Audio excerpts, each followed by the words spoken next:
Welcome to Benjamin's Hope. So it's wonderful to have so many of you here. I am Krista Mason. I'm the director of Benjamin's Hope, and I know I've got a lot of wonderfully familiar faces in the audience and a whole lot of people that I've never seen before. So welcome. I'm so glad that you're here. Few matters of business. Restrooms. Did you notice the silos on the front of the buildings? Those are restrooms. Somebody asked me once when they saw the building, "Oh, are those chapels?" And I, no. So feel free. And there's also a restroom to the back of the building, as well. In the room next to us, there's more information about some of the Ben's Hope programs. And I'm going to just break this to you right now. We sold out of a lot of the books this afternoon. So there aren't as many books available to be purchased, but if you would like Dr. Grandin's signature on your program, you can take that over. And there's also information about how to order some of her books. So please head on over there after we're done. I think there's cookies and information, and then of course an opportunity to meet Dr. Grandin. So also, if you would be assisted by interpretation, we have Nancy over here and a few open seats. So feel free to come over to this side of the room as well. And scooch in if you're sitting next to an empty chair. I think we've still got people coming in.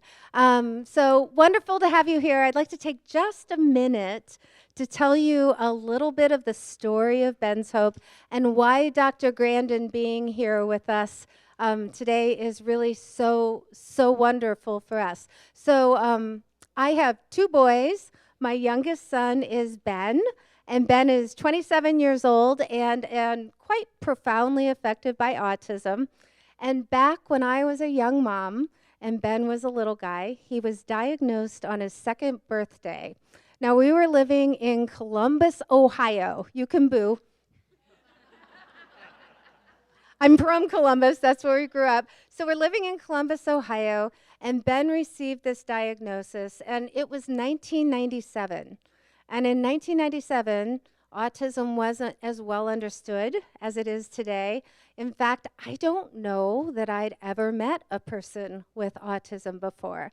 And I remember when Dave and I were going to meet with the doctor who'd done all these evaluations at Ohio State University, and we sat in front of his desk, and Ben was playing with his little trains on the floor. I thought, this man is going to define life for us. And he walked in. He wasn't long on bedside manner. And he sat down, and he said, "Your son has autism." And I remember feeling in that moment like this man had some giant eraser. And he, in the speaking of that word, erased everything that I thought I knew about Ben, about being Ben's mom, about what his future might look like, and he replaced it with a word that was frightening to me. So I mentioned this was 1997, right? That was the year that Dr. Temple Grandin's book, Thinking in Pictures, was published. Who's read that book? Look around. A lot of them have read it. So I had somebody within the first days of receiving that diagnosis hand that book to me. And I will tell you, I treated it as though it was my Bible. And the reason that it was so important to me, in the midst of trying to understand something that was frightening to me as a young mom, is I was reading this book written by this accomplished woman who broke barriers. She broke barriers in the animal science industry where women were rarely considered to be leaders. She was speaking and educating about what it was like to live with autism. And I felt like I had a paradigm shift in every word that I read, and I see some of you nodding, because she gave me a vision for, my little tiny toddler growing up and having a life that was full and purposeful. You know what else she gave me, which is interesting, is I did not grow up farming. I know a little bit about animals. I cannot keep a plant alive for anything in the world. But I think that was the seed of starting to imagine what would a farmstead community for adults be like. Now, I'll tell you, at that point in time, I didn't think that Ben would need support as an adult. He had a super, super intensive early intervention. And the promise of the research was by first grade, he was going to be indistinguishable from his peers. I imagine that some of you know that language, right, from Lovaas research. So I thought, oh, a farmstead community for adults would be nice, but somebody else should do that. Guess what? So years go by, and Ben was making progress, but the disparity between where he was and his neurotypical peers was becoming more and more apparent as he became older. And I would remember the inspiration of Dr. Grandin's work was keep the bar high. I remember, Dr. Grandin, that you said your mom would always say to you, not different. Or different, not less, right? Different, not less. So I started dreaming, what would it look like for Ben? If in fact he's going to need significant support as an adult, what might it look like? And that's when the idea for the farm really began to take shape. So there were a couple things that I thought about, like if we're going to develop a farmstead community, what will we do? That's the farming piece. But then I thought, who will we be? Like, what's our value? What's our culture? What are the things that are important to us going to be? And again, I think Dr. Grandin's influence of aiming high came to mind. And I will say that today, 10 years after we opened our doors here, when I think about the values that drive what we do here, and what I love to share with an audience of people that may have loved ones or yourself have autism, we came up with something that we call the Ben's Hope Way. And that has become truly our vision statement. And this is what it is. And so much of this feels like it aligns with what you teach us about Dr. Grandin. Committed to loving God and others, we fiercely respect the dignity, intelligence, and value of all humans. We are creative, courageous, and committed to excellence. Through the love of Christ, we live the abundant life together. So today, Ben's Hope, residential services that are home to 31 men and women. The Church of Ben's Hope meets here, 6 o'clock every Sunday night. I hope every single one of you will come back. It's an all-abilities church that gives a challenging message, and everybody's involved in all parts. We also offer opportunities for Monday through Friday programming for folks that live in the broad community. And so I think for so many of us, this has become a place of hope that really embodies what I dreamed of for Ben as a little guy. So I read a quote that Dr. Grandin said that I thought was really a beautiful way to end my remarks tonight. She made a quote once that said, "When I was younger, I was looking for the magic meaning in life. It's very simple now. Making the lives of others better, doing something of lasting value. That's the meaning of life. It's that simple." And I would like to say to you, Dr. Grandin, you have made our lives better. You have given us something of lasting meaning, and we're so grateful. Welcome, Dr. Grandin.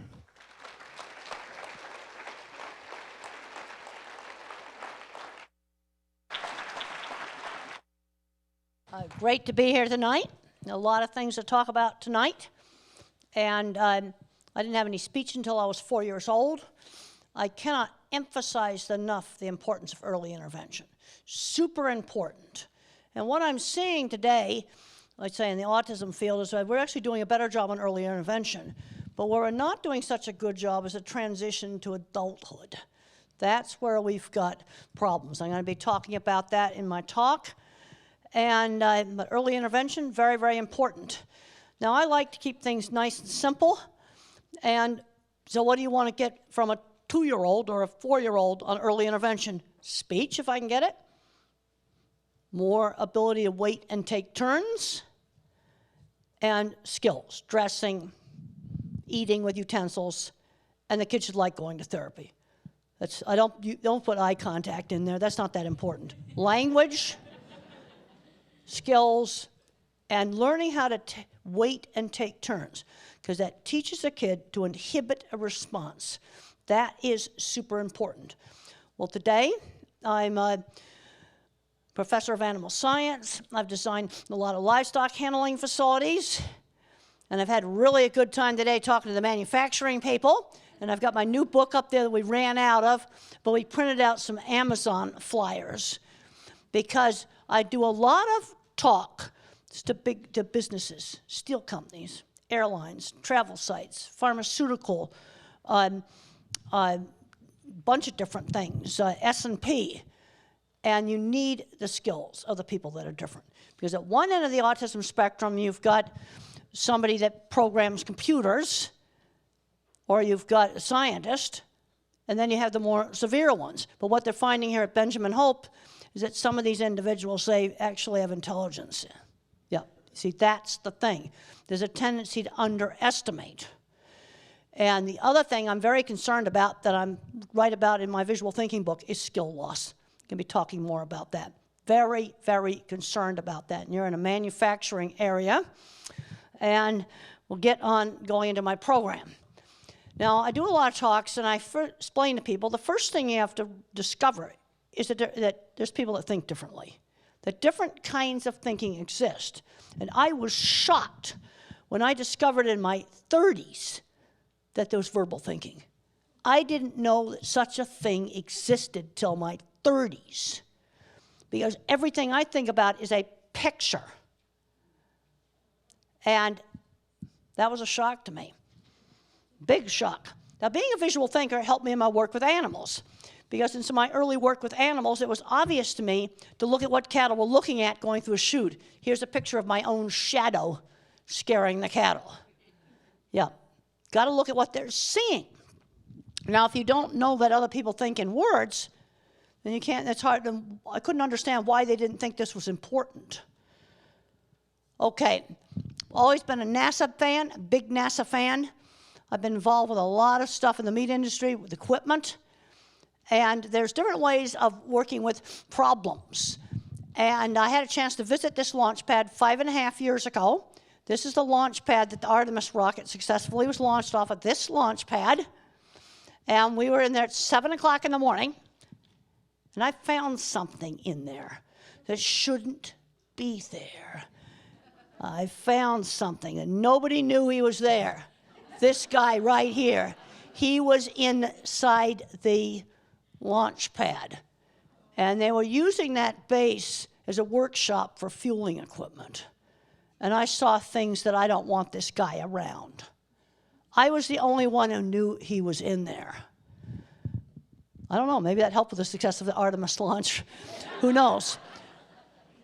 But that seeing risk. I saw motion on a stairway, and I looked and I saw him. That seeing risk. You need us visual thinkers. And I'm going to be talking about how some of the draconian math requirements are actually screening people like me out. Industry needs me. They need you. Okay. Now, in talking to scientists, one of the things I've been seeing in science that really bothers me is everything's going into a whole lot of math in science, all this math. And they forget the method section of the paper. But millions of dollars worth of cancer research was ruined because they used different mixing devices for the cancer cells, and it changed the results. Little $300 mixing devices. It matters what you use, because one probably breaks the cells and the other doesn't. It matters. But you see, I see it. These things are not abstract. You need both the mathematicians, but you also need the visual people too. And I worked with a lot of people building my equipment. They were probably autistic, dyslexic, or ADHD. There's 3 basic kinds of thinking. And when a kid gets a label, they tend to be more extreme. Most people are mixtures. I'm an object visualizer. Everything I think about is a picture. The HBO movie showed exactly how I think. And the kind of things that my kind of mind's good at, it's a lot of skilled trade stuff. Mechanical stuff, art, photography, working with animals. These are the things that my kind of mind's good at. Can't do algebra. You see, it's too abstract. And then if you've got your typical STEM individual, the visual, spatial, mathematical thinker, programming, chemistry, physics, data analytics. That's the more mathematical kinds of thinkers. And then we got our word thinkers, who think very top down, very much in words. Writers, salespeople, finance, lawyers. Yep, those are all teacher examples of verbal thinking. Yep, and the verbal thinkers are taking over a lot of stuff in the schools. You get a lot of manufacturing. You need these other different kinds of minds. You need this. I just heard today about a fiberglass tank factory where a guy went in there just on labor. Very shortly, he was fixing every piece of equipment in that factory. That's a back door into jobs. We got to find more of those back doors. Now, there's research now that shows that the different kinds of thinking actually exist. There's research on this, and it's in my book, Visual Thinking. Research that shows that I'm not full of it telling you about this stuff. There's actual research. And a lot of people are mixtures, but the kids with the labels tend to be much more extreme, way more extreme. Turns out I've got a big visual thinking circuit in my head, really big visual thinking circuit. That was kind of a mind blower when I looked at that a number of years ago. Now, research shows that when people think in different ways, they kind of have different ways they'd like to take in information. The object visualizer looks at the pictures. Okay, if I want to learn how a water pump works, for example, I'm going to look at the pictures. The verbal thinker looks at the words. The visual spatial tends to look at both, but they tend to think more in patterns. I think in photorealistic pictures. The mathematician thinks in patterns. So music and math go together, and art and mechanical things go together. Art and mechanics, music and math. That tends to be the pattern. So there was an interesting study that was done on having high school students from different types of schools create a planet. And teams of art students would make fantastic planets: crystal planet, skyscraper planet, polar bear and palm tree planet. The mathematical, more scientific students, just a round planet, boring, gravity. Here's the specs, the engineering specs for the gravity in the atmosphere.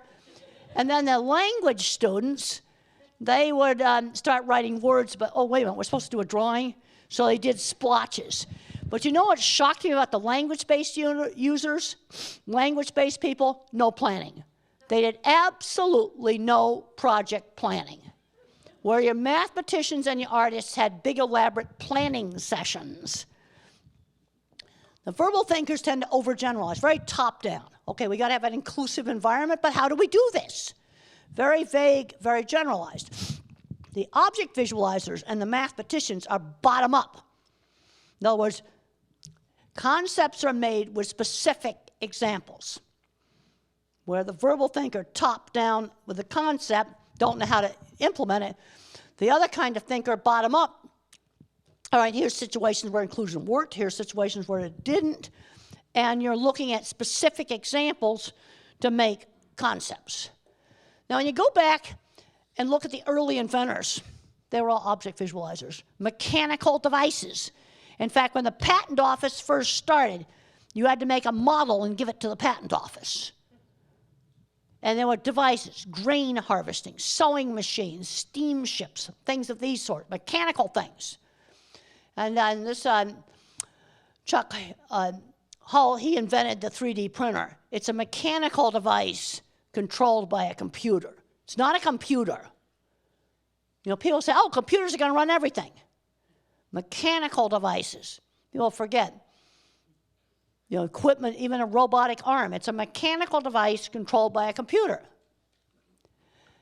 And I traveled around in 1919, right before COVID shut everything down, and I worked on my visual thinking book during the COVID lockdown.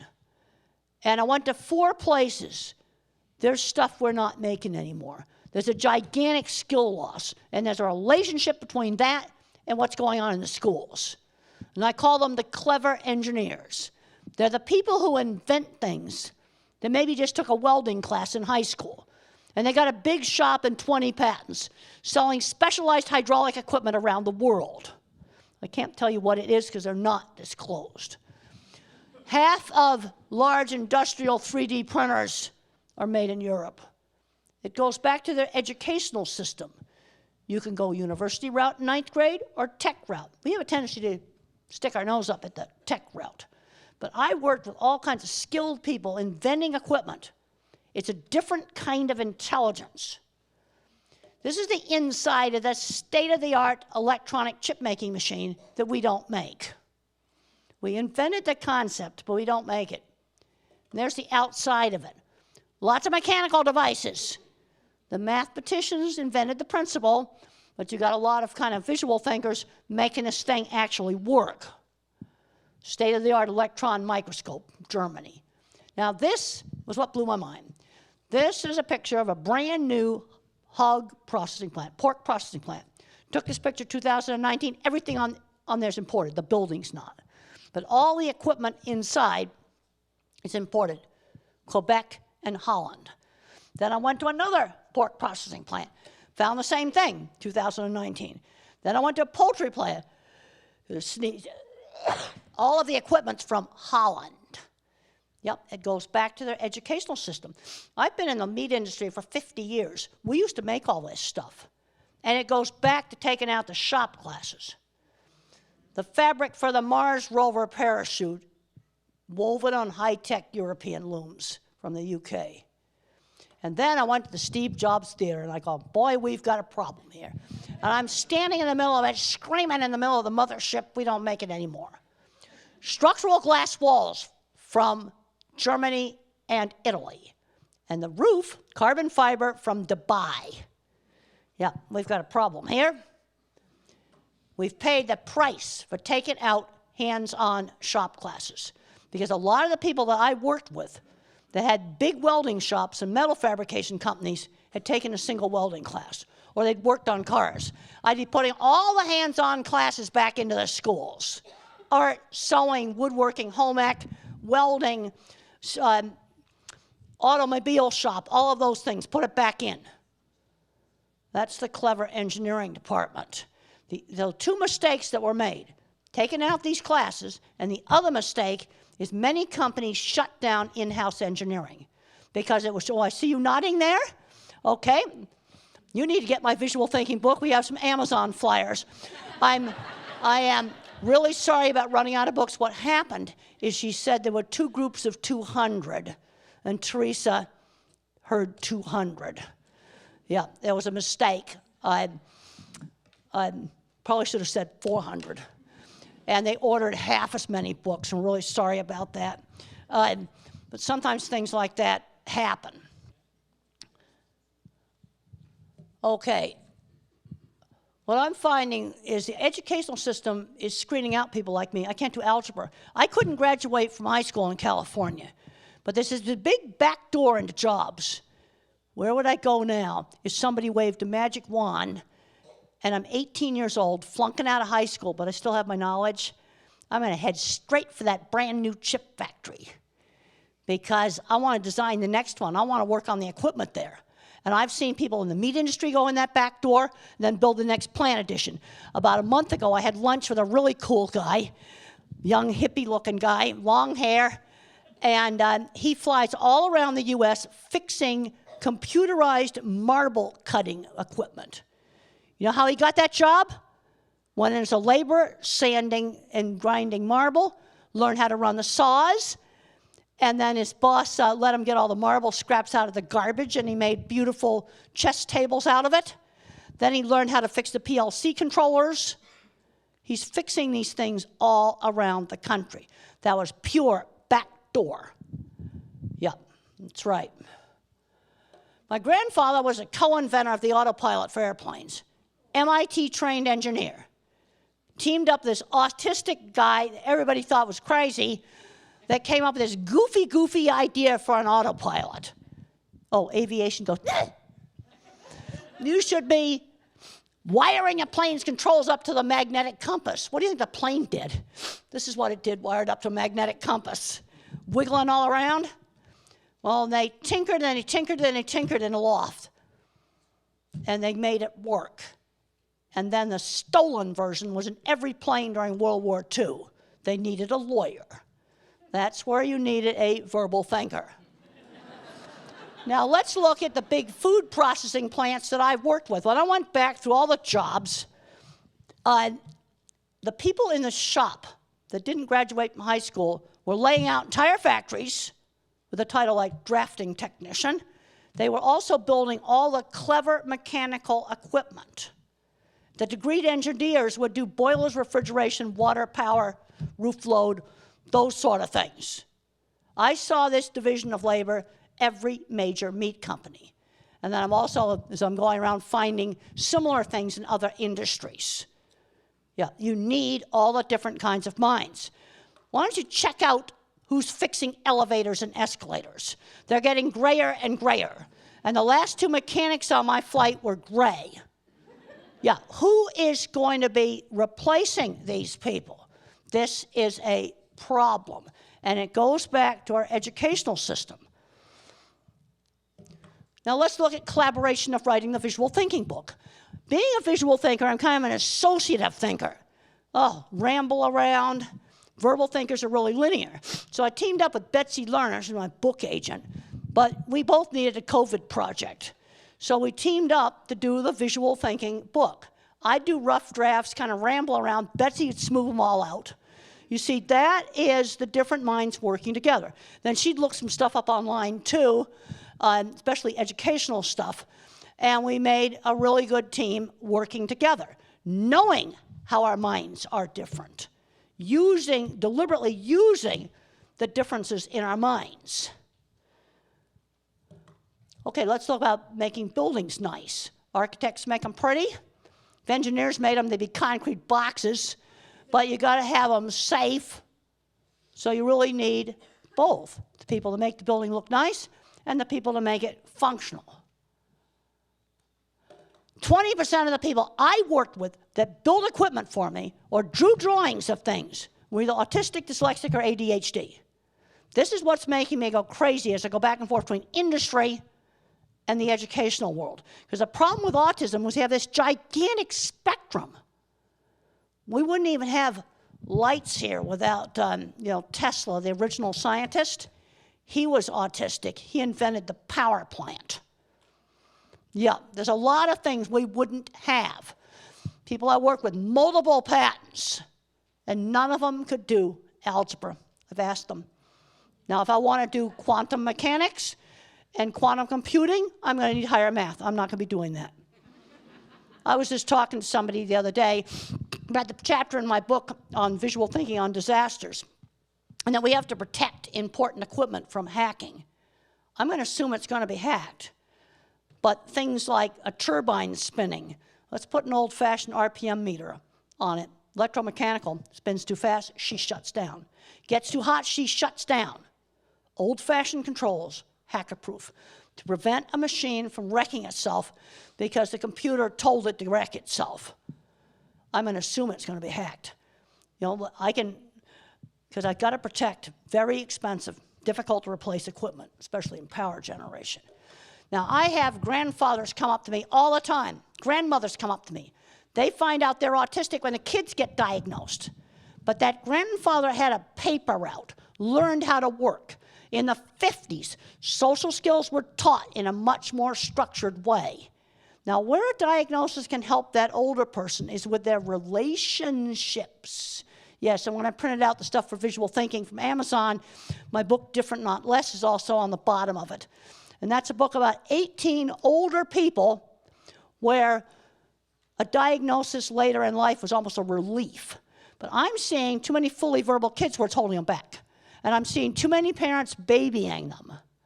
And I recently got sent a galley proof for a book about a blind person slowly going blind, something like going into the blind country.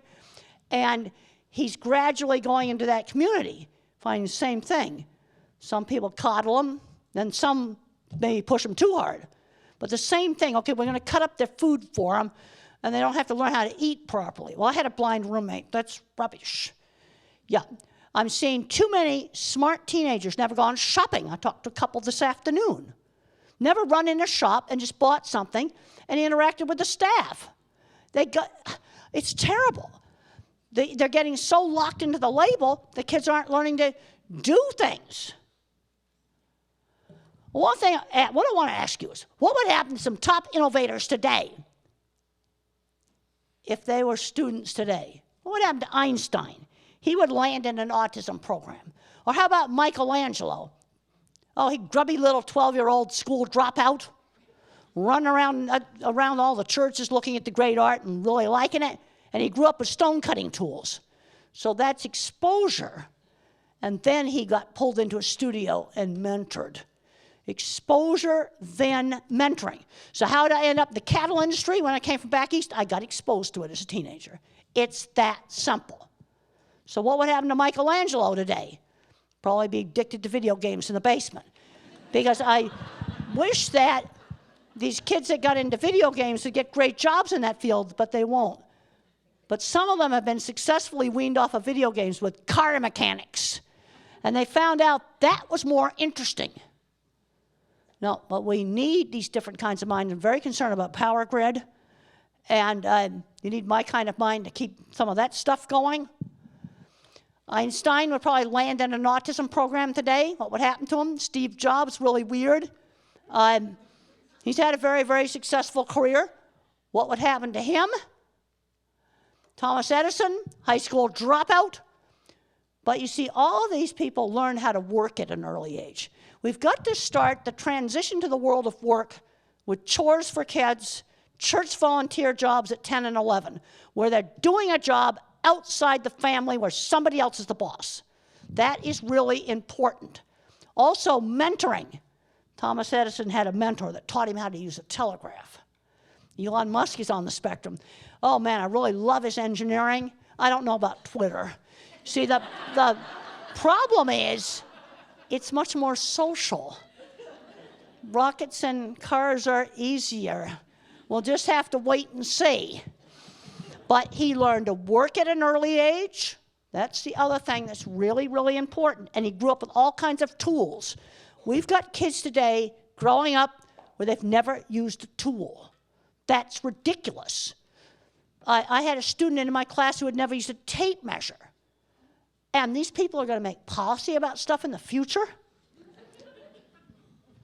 The arts foster success. A Nobel Prize winner was more likely to have an arts and crafts hobby than some other scientist. That's another reason for keeping these classes. Now, what are some tips for working with the minds that are different? Now, the thing is, if I was a computer, I'm going to be an Intel 286, or I'm going to be like a phone with 1 bar of service. But I've got lots and lots of memory. But you got to shove it all through a phone with 1 bar of service. And it takes time to download that web page. And my processor speed's going to be slow. Chaos jobs of multitasking, like the McDonald's takeout window, don't put them there. That's chucking in the deep end. But on the other hand, McDonald's may work in a little slower place. There was a successful case where they just worked out with this autistic teenager, ran the cash register, but when he got super busy, they put her on cleaning tables. So that was just a really simple little accommodation they made to make it work. Also, I have no working memory. I'm all long-term memory. So if you yell, yak, yak, yak, yak, yak, this is how you close out the cash drawer at Walmart, I'm not going to remember it. You've got to give me a pilot's checklist. Step 1, step 2, step 3, step 4. I do not have working memory. I have to write it down. The other thing we got to do with a lot of these kids is stretch them slightly out of the comfort zone, but give them choices so they have some sense of control. But I'm seeing too many parents where they just can't let go, and I suggest to parents, the next time you buy gas, give the kid a $5 bill and have him go in the shop and buy a jug of milk. And some parents say, I don't know if I have the guts to do that. I'll go, you're right there. You can see in the shop while you're filling up your car. I can even think of which gas station to do it at, where I can see in the window the best. Vague instructions don't work. So we're at work. Don't just say, tidy up the shelves. You got to say, I want this. Each flavor of soup lined up with its price tag on the front of the shelf. That's just an example of being specific. Now, what's the ultimate goal of education? Where's a kid 10 years after high school? I was doing my first big design projects. So when you're really weird, starting out in the 70s cattle industry, and being a woman was a much bigger barrier, what I learned is when you're different, you have to sell your work. So I would show clients my drawings. I got really good at calling up meat plants when I found out they were remodeling, and I'd go, engineering office, please. And they'd go, that's Mr. Smith. Ooh, what's his direct line extension? And then I knew to call them at 11:35 when they came in for lunch. I got really clever with that phone. And then I sent them the drawings. And I didn't even know what an HR department is. I just sent the drawings to the engineering department. That's the drawing right there that I sent to Cargill back in the late 80s to sell them on having me design the front end of every Cargill beef plant in North America. A portfolio. Don't put too much stuff in it. I put this drawing in it, big 2-foot by 3-foot drawing. I put a brochure in it, a couple of trade magazine articles, and a couple of pages of photos. Don't put too much junk in it. You basically want a 30-second wow. That's what you want. That picture went in it, curved cattle handling facility. That's a replica of one of my facilities they had in the movie. I love that. And they showed exactly how I think visually. That's shown accurately in the movie. And that's why brochure, black and white, because back then color printing was too expensive. And they got that picture, just showing the work. But you got to show the work to somebody who's going to appreciate that work. And too many, I do a lot of talks with corporations that said, you got to change the interview process. Because a lot of these people won't be that social. And the problem is the HR department's not going to appreciate the drawings. You've got to send them to somebody who's going to appreciate those drawings. Let's look at other things that help me. Lots of exercise. A burst of hard exercise helps me to sleep. I got to do it because my nervous system's too hyped up. Burst of hard exercise. All right, let's look at my work experience. When I was 13, Mother got me a little sewing job with a seamstress that worked out of her house. It was just set up in the neighborhood. Cost nothing to set it up. And I took apart dresses and I hand-hemmed them. At 15 years, I was cleaning horse stalls. You know, these are the kind of things to get good work experience. 16, I went out to my aunt's ranch and got exposed to the cattle industry. I had a little sign painting business where I'd show off my signs. And my first paid job was for a hair salon. And I had to make a sign they'd want. So I put the Breck lady on it. I didn't know about copyright problems then. Put the Breck lady there. But the thing is, what I'm seeing with a lot of kids that are doing art is they just want to do their art. See, Mother taught me when I was young, when I just did the same horse head over and over again, the same thing over and over again, she would say, let's draw the whole horse. Let's draw the saddle, draw the barn. Take that interest and broaden it. They like cars. Let's do reading with cars, math with cars. Let's broaden it. Kid likes fans. That's a common thing. Well, let's read about how they work. Where are they manufactured? Take that interest and broaden it. And when I was in college, I did career-relevant internships. And one of them was at a research lab, and it was just set up through contacts. You want to have a gradual transition from school to work. Too often I'm seeing an autistic kid get through college, great, lose it in the workplace. They had absolutely no work experience. Another place that's really dangerous is when bosses change. There's a scene in the HBO movie where I walk up to the editor and I get his card. Because I knew if I worked for that magazine, that would really help my career. And I worked for the magazine. It was going really well. The magazine got sold, and we got a new boss. And I didn't recognize that the new boss didn't like me. But Susie, who did the graphics, I'm pretty sure she was on the spectrum. She says, Jim doesn't like you. We're going to need to get a portfolio together of all your articles. And I pasted them in this great big scrapbook. And I showed it to him, and he gave me a raise. I saved my job by showing my work. Thank you, Susie, for telling me to do that. Find back doors into jobs. Like I talked about the guy in the marble factory and the fiberglass factory. Those are examples of back doors into jobs. Yeah, we need to be using that a whole lot more. I want to bust you out of the autism box and think about what's going on in industry. I actually find this industry stuff a lot more interesting to talk to. Had a great talk about concrete work this afternoon in the office. It's the kind of stuff that really interests me. I also really get a big charge out of solving problems. Elementary life skills training, 1950 style. This is another reason why grandparents got jobs. Because when you're 7 or 8 years old, you had to put on your good clothes and be party hosts and hostesses. That taught social skills. Selling candy for charity.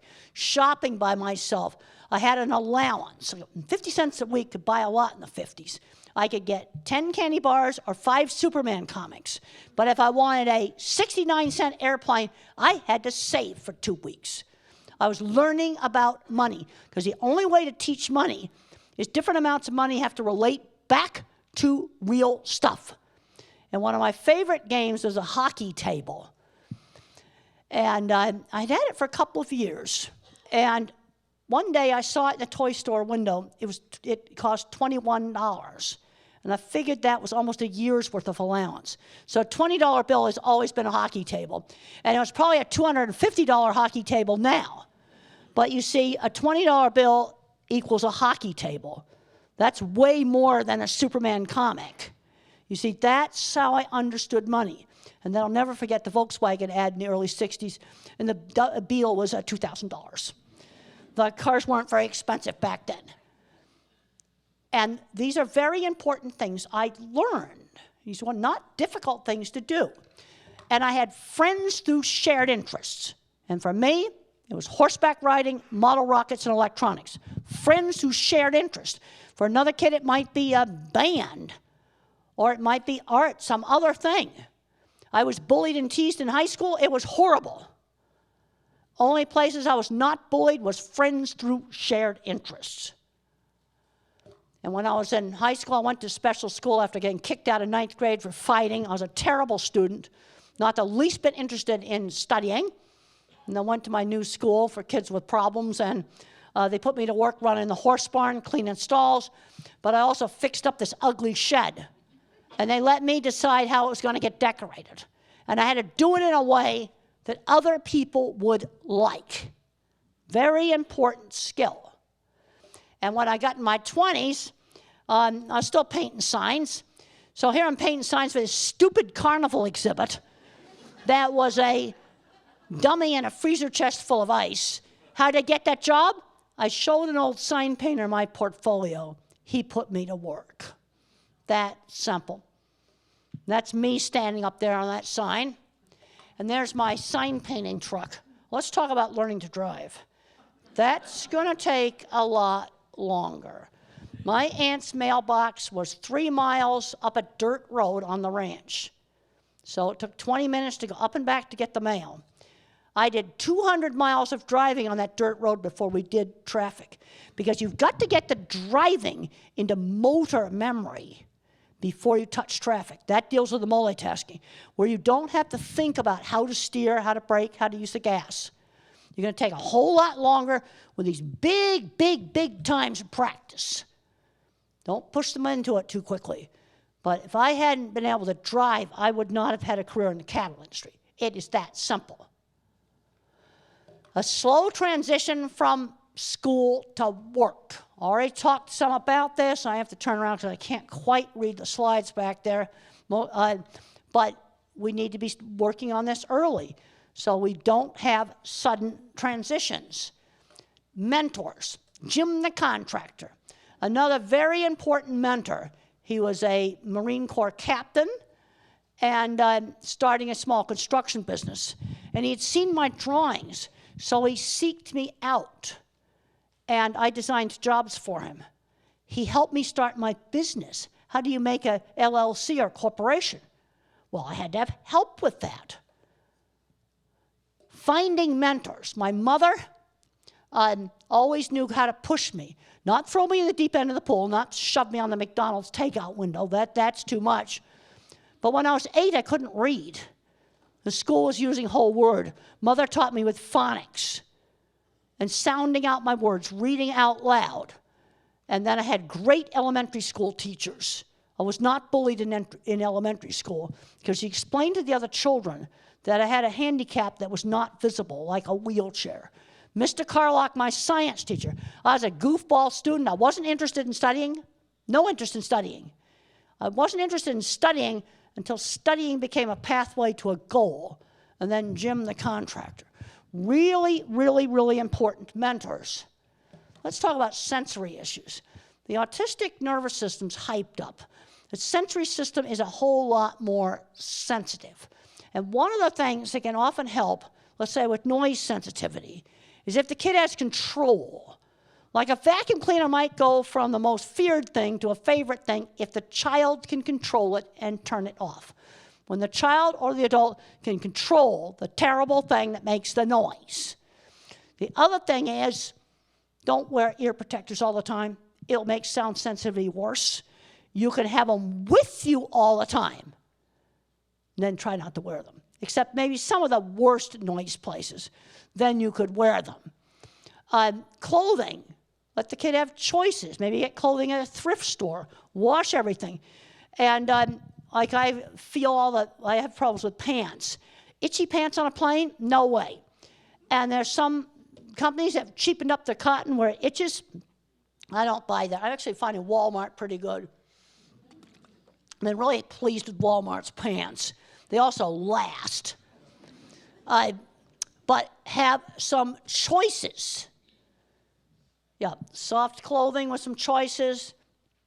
And then there's some people have visual sensitivity. Even though the eye is fine, they hate escalators because they can't tell how to get on and off of them. They might complain about print jiggling on a piece of paper. See, in the back of your brain, there's circuits for shape, color, emotion that form the graphics file. And something's wrong with that.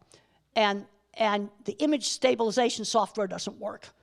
Actually, scientists don't know how it works. But you have to have it because your eye is moving all the time, but the room doesn't move. There's something wrong with that. And it's back here. And they'll complain the print jiggles, or they can see lights flicker. And the eye exam may be more or less normal. You want to check the eye. They might see image breakup, similar to migraine. Image distortion. I don't have these problems, but I've read some of the things written by some of the nonverbal people who can type independently, and they describe this kind of stuff. Print jiggling on the page. Now, this does not explain all dyslexia, but some dyslexics have this and some don't. A simple thing that may work with some of these problems is printing the work on maybe gray, tan, light, pale colored papers. That can sometimes work. Flicker on lights. Okay, these are LEDs. Some of these are LEDs up here. And some of them, some people can see them flicker. I don't see it. But you know how you can find out if you got the bad ones that flicker?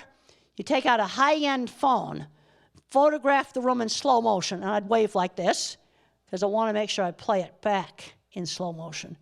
The bad lights will flicker. Now, again, that's not going to bother everybody, but it's something that's going to bother some people. Sometimes it requires tremendous, tremendous concentration to screen out background noise. That can be really tired. I'm basically functionally deaf in a noisy restaurant. Real problem. Some individuals need to take frequent breaks to chill. And the sensory system's hyped up. The fear circuits can get going over just nothing. Sensory problems are real, but they're extremely, extremely variable. Environmental enrichment's an effective treatment for autism. That's the title of a paper. And what this method does, and it is evidence-based, is help reduce some of the sensory oversensitivity. And what you do is you stimulate two senses at the same time, maybe smell and touch. Always change the two senses that you stimulate. And it can sometimes make a difference. And that's the title. Environmental enrichment is an effective treatment for autism. That's the title. You can find the paper online. Now, these are books written by people who type independently, who are nonverbal. And when I first met Tito Makapatahe, he ran into the room and flapped, and Mother Soma, who does rapid prompting, pulled him over to the desk, And she wanted him to tell me about autism. I go, nope. He's going to tell me about something that I'm going to pick. And I wanted something where he couldn't possibly be cued. So we were in a library, and I reached into a stack of ancient Scientific Americans, pulled out one of them, and I found this picture of an astronaut, an astronaut in a spacesuit riding a horse in the desert. Found this picture. So I show this picture to Tito, and he types super fast, Apollo 11 on a horse, jumps up and runs around. There's no way that could have been cued. Absolutely no way. And his book is available online, unfortunately, ebook only. Carly's Voice, and then there's the New York Times bestseller, The Reason I Jump. It has a sequel, and it's better.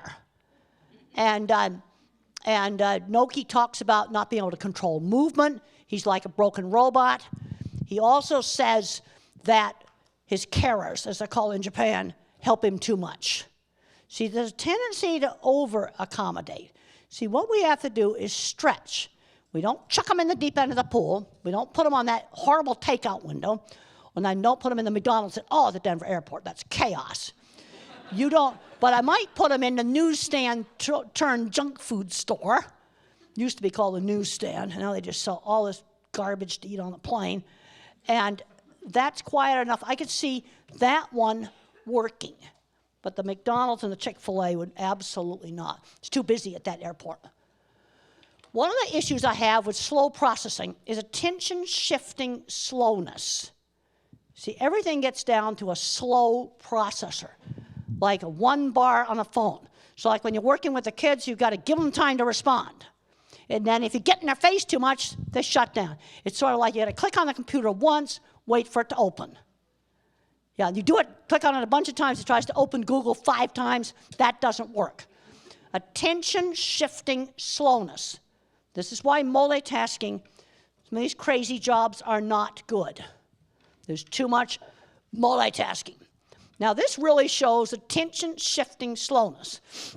This is an old paper by Ami Klim looking at social with a primitive eye-tracking software, and they're watching a movie.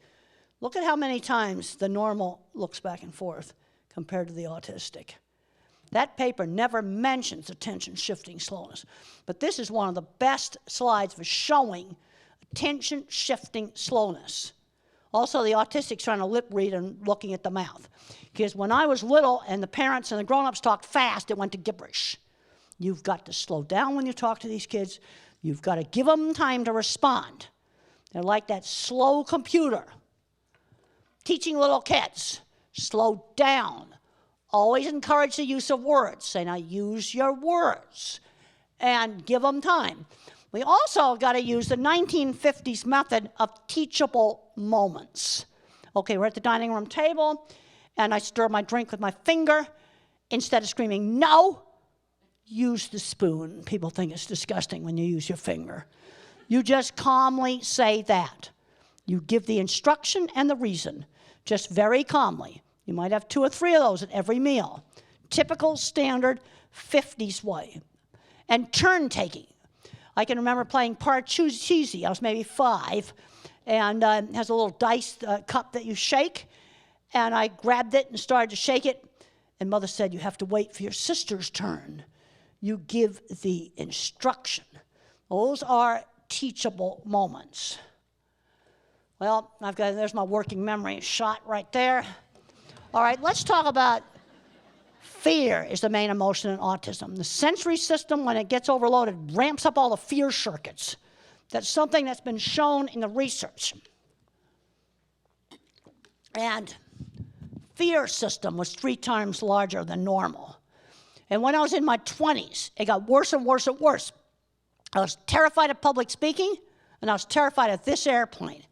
Because when I was a senior in high school, I was in a very scary emergency landing where we had to go down the slides, very scary. And when this thing put the gear down, I was sure the belly of the plane was falling out. So what do you have to do to get over things you're afraid of? Let's make them interesting. And in the early 70s at the Miami airport, I was able to get in this plane in the jump seat in the cockpit. And that was really cool. That makes it interesting. Okay, let's say a kid has to go to a new school or something. Let's try to visit it first. Maybe look at the web page, so it's not such a surprise. Okay, or going to the hospital, and there's nothing fun about needles. But you know what? The electronics they got at the hospital is super cool. Let's make the electronics interesting. Go to the web pages that sell all those scanners. Tell them how you're going to get given pictures of the inside of your body. Isn't that cool? That's really cool. The electronic devices don't have to be scary. Let's make them cool. And then that part of it at least is not going to be scary. See, when you can reduce the surprise factor. Fear is my main emotion. And as I got through my 20s, anxiety worsened and worsened. My health was deteriorating. I had colitis that wouldn't stop. And then I discovered antidepressant medication in very low doses. There's a few copies out there, Thinking in Pictures, where I describe my experiences with very low doses of antidepressant drugs. The colitis cleared up in 2 weeks. I still have a little bit of it now, but that was caused by the constant fear. And the big mistake made with antidepressants is too high a dose. Throw the label away. You want the starter dose or lower. Lexapro, Prozac, any of these things. The starter dose or lower. And the big mistake that doctors make is raise the dose, and you're going to get agitation and insomnia. It will be an absolute mess. Now, I have been on the disipramine, that's why I have to keep drinking water, for 40 years. And I'm on my 3rd generic supplier. I think they're getting worse and worse and worse, because the latest version of it, I was getting heartburn from it. So I now don't take it right before I go to bed. I get back to the hotel or home, and I take it as soon as I get home, so it's an hour and a half before it's not eating a hole in my stomach. Another thing that helped me was my squeezing machine. Deep pressure can be really, really calming. And I got this idea from a squeeze chute for cattle. And I also built that myself. So that's skilled trade stuff. But the other reason why this worked, I could control it. You see, this gets back to the sound. And I couldn't stand to have people hug me. And I got to where I could tolerate people hugging me because I could control the squeeze machine. See, this whole aspect of control in sensory stuff is really important. But the anxiety worsened and worsened and worsened. No, squeeze machine, yeah, it helped me, but eventually it got like spitting on a volcano. To put it out, that's not going to work. There's a lot of other ways to do pressure. The thing we got to be doing is showing kids interesting stuff to get them interested in stuff.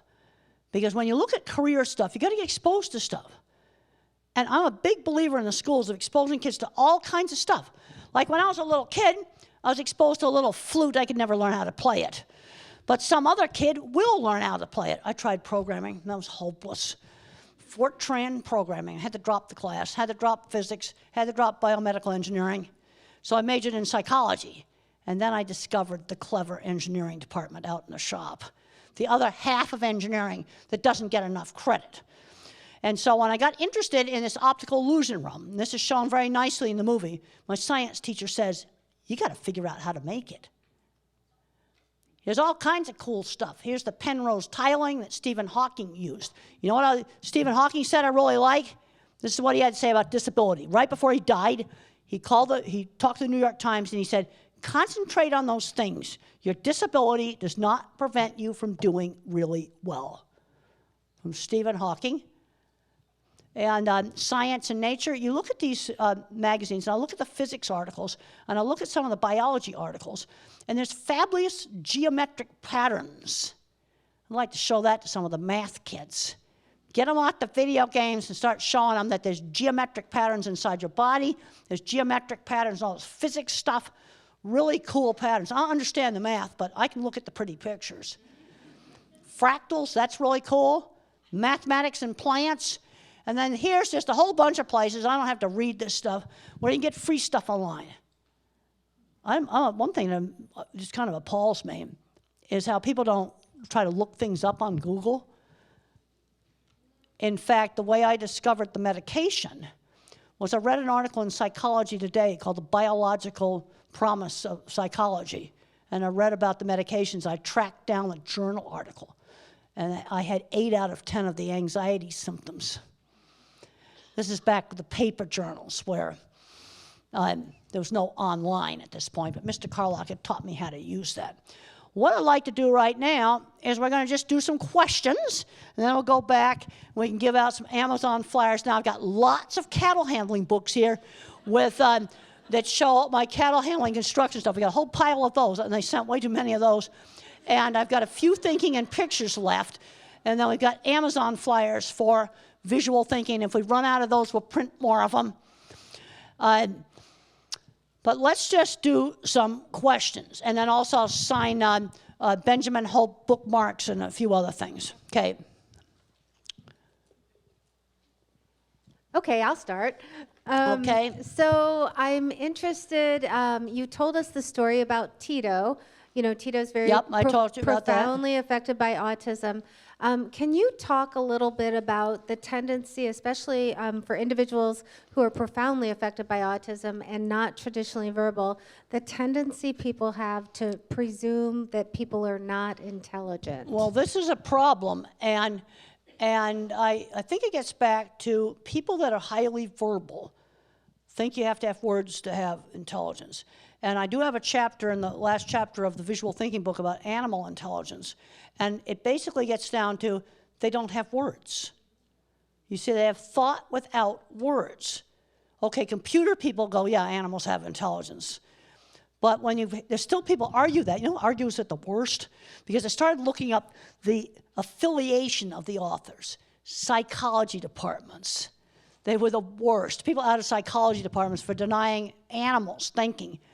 And I think it's some of the same thing, because I talked to a linguist last year that thinks Tito is cute.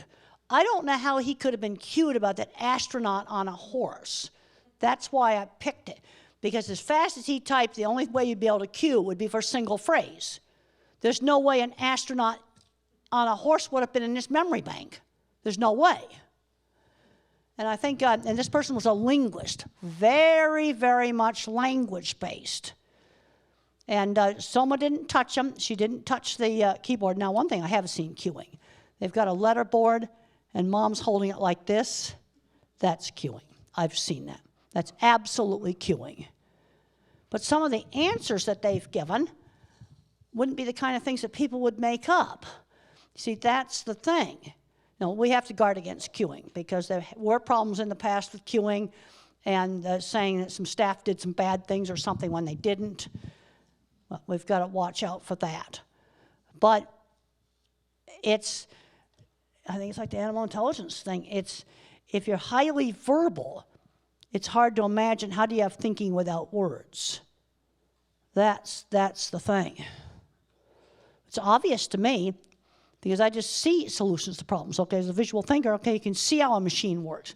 So the guy at the fiberglass tank factory, I just heard about him today, just got a laborer job in there, and a few months later, he's fixing every machine in that factory. You're just seeing how this stuff works. That's the clever engineering department. Got to go in the back door. Okay. Glenn? You talked about being bullied in school, and I was horrible in school. How did you overcome that, and then how can we help, people to overcome what that? helped me, some of the classes I did badly because I just goofed around. English and history, that was just goofing around. Algebra I still can't do. And I'm very, very concerned in the state of California I wouldn't be able to graduate from high school. And I worked with people that were all terrible in math, and a single welding class enabled them to start their shops. You see, this is something that educators just don't get this. They don't have anything to do with industrial stuff. And one of the reasons why I talk about industrial stuff so much is because I'm trying to bust you out of the autism box. You wouldn't have any lights on here. If it wasn't for Tesla and Nikola Tesla years ago. Or any computers. Whole bunch of stuff. And some of the funnest stuff I ever talk about construction. Oh, God, we talked concrete tilt-ups today. yeah, really good stuff to talk about.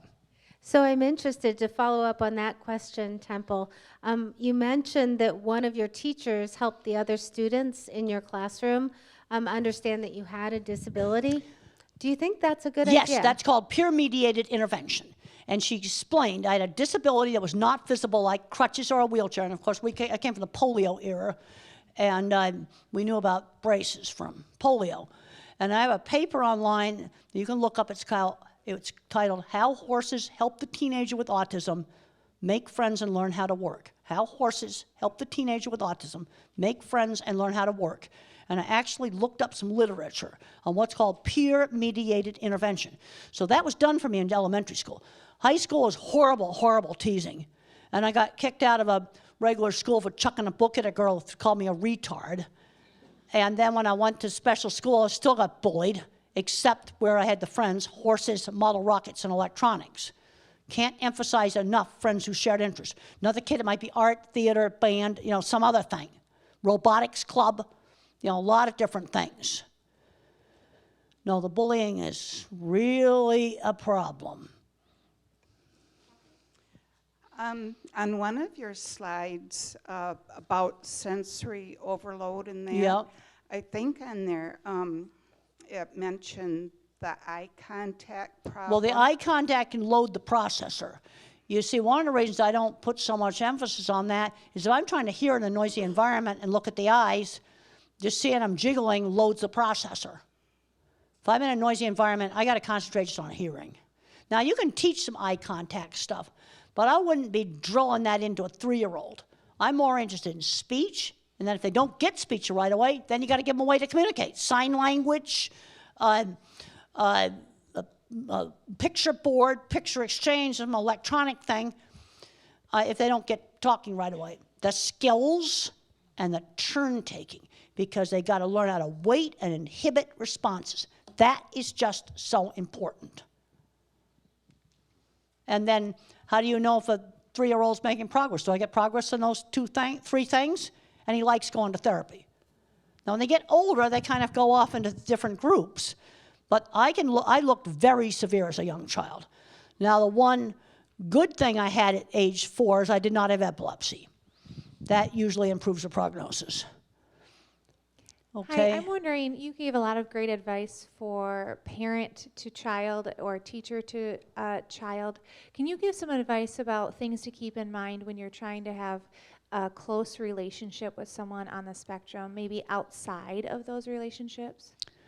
Okay, so kind of don't understand the question. Okay, marriages that work usually are shared interest.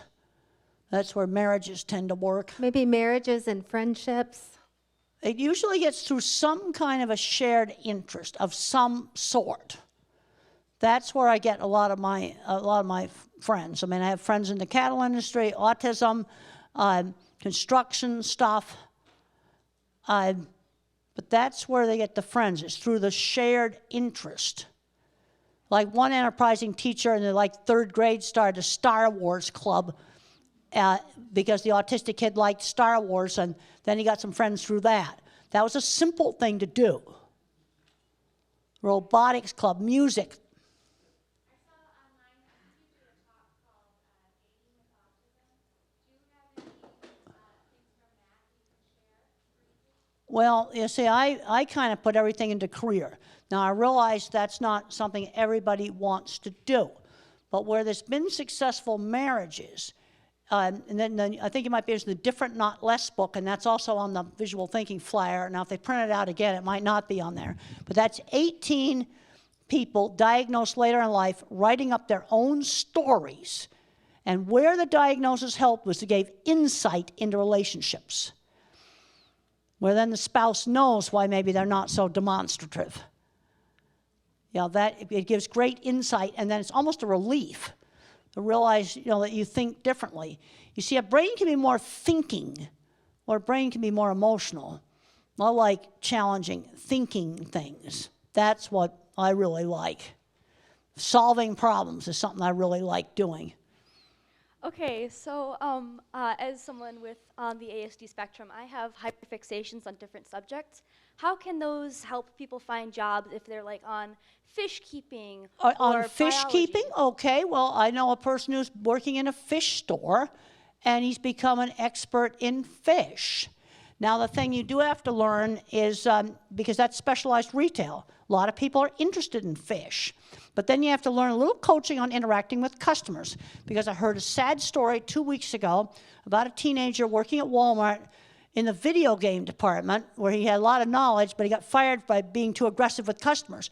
That's where you need some coaching, where you go up to a customer, would you like help picking out a fish? And if they don't engage, you back off. Nobody taught this kid that. That's simple coaching. So you like fish, maybe you work with the Fish and Wildlife Service. You see, fish is a good thing to like, because there's lots of activities. You can go fishing with people. You could sell fishing and fishing equipment. These are things where you can use that interest, and lots of people like fish. And that's a good thing to be fixated on. As a parent of a child who's not really a child, but a young adult getting into the workforce, how much interaction as a parent is too much? Like, do you suggest maybe telling people? Well, in some cases you need to, I never disclosed. Sometimes, if you're in a job super stable, I would not disclose. Okay. If everything's super stable. You're more involved, then you're going to have to disclose. But we need to be getting into the jobs, just doing the things in the neighborhood, like this McDonald's, where the little adjustment they made is when the store got really busy, they took her off the cash register and had her do the tables. That's something I just heard about 2 weeks ago. That's right now. Simple little accommodations like that, and just finding things in the neighborhood. The other thing I see on the job front is they don't differentiate between a training job, like maybe working at McDonald's, and something that's a career, like fixing fiberglass tank making equipment. That's something that would be a career. Okay, we've got one over here for you. Okay, I can't tell which way the sound's I'm over coming here. from. Okay. I work in the high schools, and I work very closely with an individual with autism, nonverbal autism, who engages in a lot of self-injurious behavior with no indicator of what is bothering him. So we really have no so idea. the thing you got to look at, let's say you're getting something really bad like self-injurious behavior. Let's look at, does it come on in noisy environments? Does it come on with frustration because they can't communicate? Okay, is there a relationship there with noisy environments or frustration because they cannot communicate? And then sometimes there'll be an outburst. I talked to one parent, and this boy was quite challenged. He would scream when mother approached McDonald's because she would stop. He didn't scream when daddy was driving because daddy wouldn't stop at McDonald's. So that's a situation where the behavior is truly behavioral. But it can be sensory overload, frustration because they cannot communicate. Now, sometimes every once in a while you get a psychomotor epilepsy, but there's absolutely nothing to bring it on. And it's like, boom, out of the blue. But usually that's directed more at breaking something. But you've got to look at what's bringing on the self-abusive behavior. And then some of these individuals need time to chill out. And you see, once they get really agitated, it takes 20 minutes to calm down. If you've ever been in a near car accident, it takes you 20 minutes to calm down. The horse gets really scared. It takes 20 minutes to calm down. The nervous system gets scared instantly, takes time to calm down. So you got to look at very carefully what might be bringing that on. I was wondering what your overall thoughts are about ABA. All right, let's discuss ABA. That's gotten really contentious. Some of the advocates got subjected to some very rigid old ABA where they got in their face, drove them into sensory overload, way too much emphasis on just compliance rather than teaching skills. That's not good. The other thing is ABA was originally developed as a little kids program. And I think some of this rigid ABA isn't being phased out when it should be. And I'm very worried about private equity companies buying ABA clinics, autism clinics, and veterinary clinics, because this doesn't motivate the right kind of behavior. They would tend to do a cookie cutter approach, You know, private equity wrecks everything they touch. And they're snapping up ABA clinics. Now the thing let's go back to early intervention. What I have learned is some teachers have the knack to work with these kids, and some don't. And you have to be just pushy enough to get progress, but not causing sensory overload. Remember my 4 things for little kids, I'm talking 2 to 5. Speech, skills, turn taking, and they should like going to therapy. The kid hates therapy, something is wrong. So you've got to look at, with this teacher, am I getting progress? Because it's a whole lot of different kinds of ABA. It's sort of like the average sized dog. And some of the old stuff was bad. There's still some new stuff that's way, way too rigid. Now I want to look at the particular teacher. Are we getting progress with that teacher?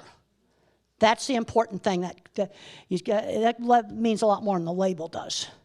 The particular teacher. Temple, we've got one over here. Okay. Hi, I have a 2-part question actually for you.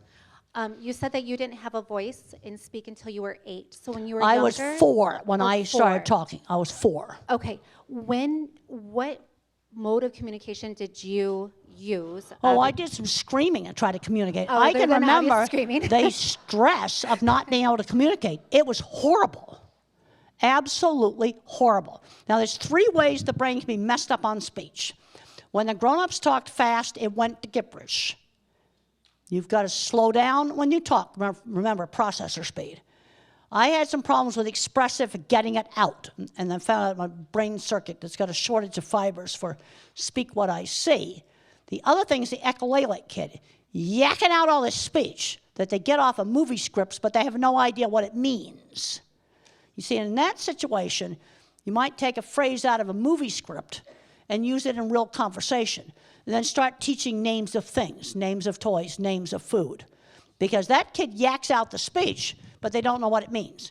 So you can have a problem with receptive language where it's scrambled. Even though they pass a hearing test, the speech is coming in scrambled. They can't get it out, and then yak out all this echolalia, and then you got to teach them that those words have meaning. Those are your 3 ways the brain can be messed up on speech. It's that simple. My second part of my question is, with your communication, you mentioned eye contact not being so important. Well, you see, it loads the processor. I work... That's the problem. And if I'm trying to get speech, and I've only got 1 bar on the phone, you want to put sound on the web page? Well, I work with a kindergartner who has ASD, and he loves to make eye contact. Well, then I do it. If he loves it, then I do it. But he won't talk to me. He just But he stares won't talk at me. to you. Now, has he got any speech at all? He'll repeat what I say in a whisper. Well, so he's a little echolalic. Does he speak clearly? In a whisper? Yes, Well, but if he the won't. echolalia is clear, then he's hearing it clear.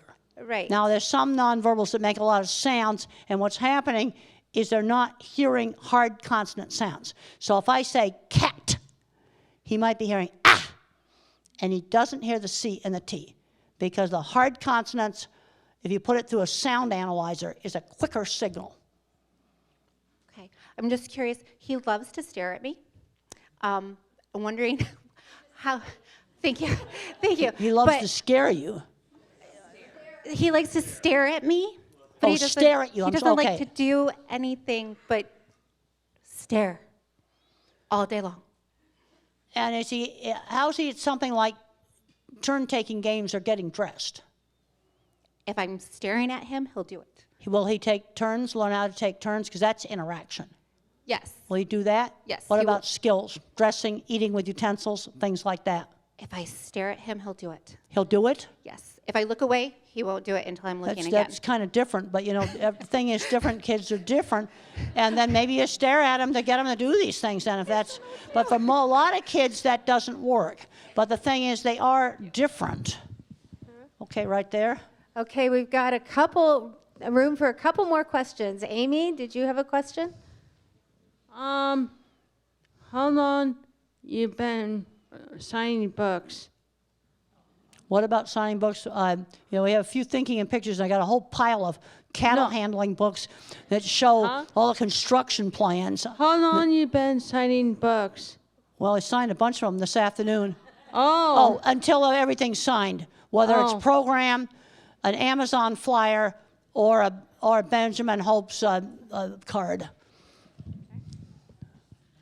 So you mentioned the gradual transition from school to work being Yes. very important. I work in a high school, and just wondering, like 2 or 3 tips in that transition from high school work into post-secondary. I want 2, if they're full, I want 2 jobs under that belt before they graduate. 2 summer jobs under the belt before they graduate.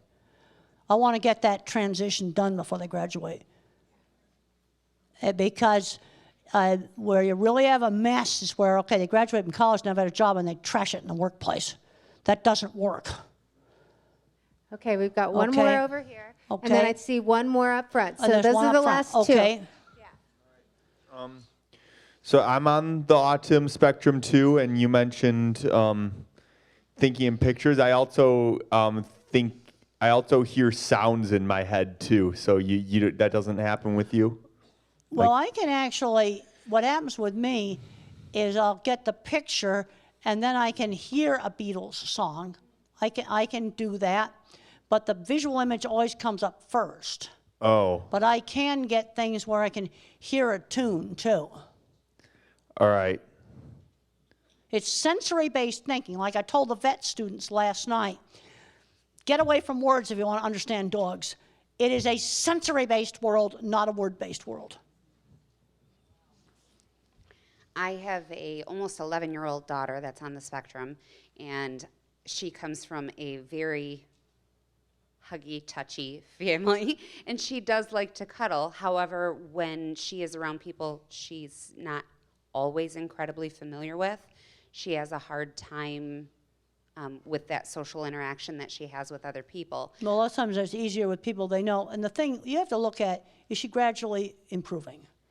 That's the thing. If you're getting gradual improvement, then you're doing something right. And I was going to ask, at what point do you stop? I know you were talking about how back in the 50s people used to have host parties and they'd shake hands and do those things. But the thing is that I didn't find that hard. You know, she's mother had they'd have like 8 guests over. You know, it was pretty chill. Okay. You know, 4 couples over. At what So it age was pretty, should you I was stop 8 years pushing? old, we were doing that. Okay. And my brother became a vice president of the bank. He hated the parties. He's not autistic, but you know what my brother admitted? It helped him to talk to older men and move ahead in that bank. As much as he hated those parties, it benefited him. No, they were pretty chill. 4 couples, that's all it was. They weren't big, loud things. Well, I think it's time for us to start wrapping up. Please head next door. There's cookies, refreshments, and a few books. Yeah, and thank you